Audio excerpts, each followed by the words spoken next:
One question I saw, which I think showed a big misperception, was how do you abandon craving and what's wrong with liking pleasant things? So what would you say to that? What's wrong with liking pleasant things? Yeah, and how do you abandon craving? Okay, I think that they're reasonable questions, really. Mm-hmm. I mean,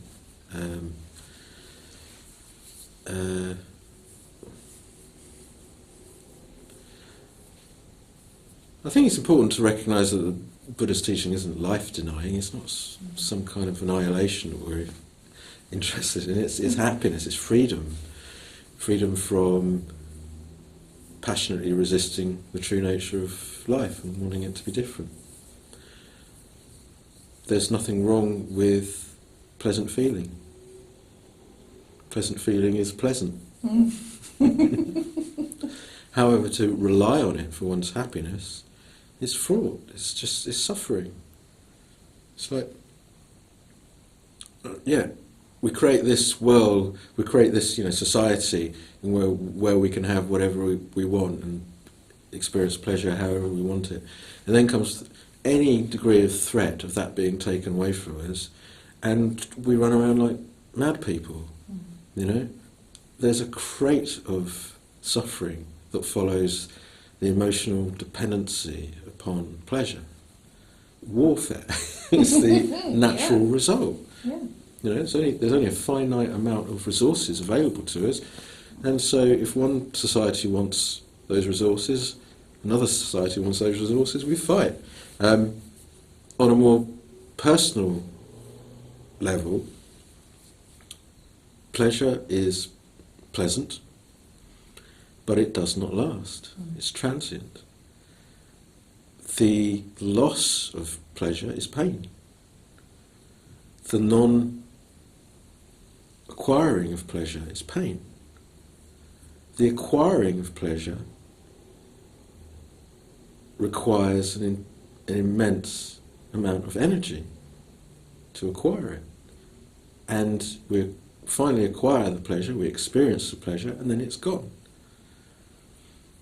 And if you look at it even more deeply, you can see that actually it's not really the pleasure that we want. If you look at it very carefully, you start to see that it is actually the restlessness that we don't want. And it's the restlessness that we feel that gives rise to the desire for the pleasant object. And we consume the pleasant object and we feel sated. What we're actually feeling is the absence of the restlessness. Okay. That's really what we want. But what happens? What is that restlessness? That restlessness is the desire for pleasure. So soon after the sense of being sated and full and whole and fulfilled, we immediately start to feel unfulfilled again. Why? Because the pleasure is transient. So you're caught in a trap. The very movement to acquire the pleasure in order to free us from the restlessness is conditioning deeper and deeper sense of restlessness and a deeper addiction to using pleasure as a way to get out of the restlessness. So you're on a very tight samsaric wheel there. Now, what happens though if somebody learns to mindfully observe the restlessness, to mindfully observe the strong desire for a pleasurable object, or an object that can give pleasure, because actually the pleasure is a mental quality. It isn't possessed in the object. Mm-hmm. It is the pleasure derived from the object. What happens if somebody remains with the restlessness, with the strong desire, but restrains from acting upon that?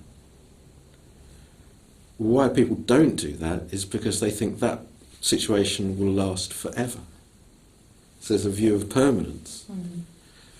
But if someone persists in restraining acting upon the urge, because you have to accept that the urge is there, you have to accept the craving, that it exists, Yeah. then what you find is that the restlessness subsides and the passionate desire for that object subsides. And the next time that restlessness arises, it's not as intense. And the next time that desire arises, that habitual, addictive emotion is not as strong, because you're not feeding it. Mm. And as a consequence, you start to transcend the problem. It's not that you cut off, in that sense, that you cut off or stop the arising of craving. It is rather that you see it for what it truly is, and there's this transcendent understanding of it. You see the understanding of the whole problem, and you let go of the problem. You abandon the problem, and the problem is trying to remove the restlessness. But the restlessness is only there because of the desire. The desire is only there because of the restlessness. And the more you see the truth of that, the more you let go. There is no trying to let go. There is no deciding to let go. There is the insight wisdom into the true nature of what is the process that's unfolding. And there is just the most natural letting go, unforced. You're not doing it because somebody is telling you. You're doing it because there is no alternative. Mm. Why would you grasp after... I mean, I use the analogy of the red hot coal. Because, you know, if you finally discovered that the thing causing the pain is the glowing orange object you're holding in your hand, you let go. You don't have to be told.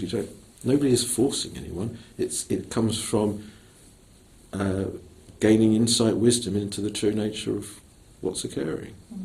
And in the absence of the restlessness, in the absence of the craving, there is peace. Peace is not something that you manufacture. Peace is our natural state. And our natural state is the state free of ignorance and craving. So if you get rid of the ignorance and the craving, you're left with peace. It's not something that you've created, therefore it's not something that can cease.